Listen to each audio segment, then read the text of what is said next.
Something truly wonderful has happened on the Letterboxd page for a movie about paint drying. In 2016, filmmaker Charlie Shackleton made a 10-hour movie that's just white paint drying on a brick wall. It's called Paint Drying, and he did this in protest of the UK's Film Censorship Board. I made a whole video about it. It's linked below if you want to watch it. But in the years after that, paint drying has inspired a whole new movement. As Indiewire reported, its Letterboxd page has become an unlikely place of community and vulnerability for movie fans. It all started in 2020, when a user named M wrote a comment on Paint Drying's Letterboxd page talking about their mental health.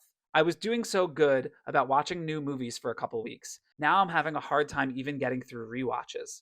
I don't know what's going on, just want to sleep or cease to exist. That kicked off a trend of users sharing personal stories and commentary on Paint Drying's page. The posts range from everyday messages to ones that are much more open and confessional. For example, a user named Philippe wrote about their house burning down. But you can also see Valentine's Day wishes and birthday celebrations. There are more than 7,500 non-reviews on Paint Drying's page, almost all written about things other than the movie. The top post, though, is by George Carmy, who you might recognize as the host of the Real Talk podcast or as a film TikToker. He wrote on Paint Drying about being diagnosed with cancer and going through chemotherapy. George, if you see this, I'm a big fan and hope you're doing well. He told IndieWire, I read through those comments almost every day whenever I need a pick-me-up.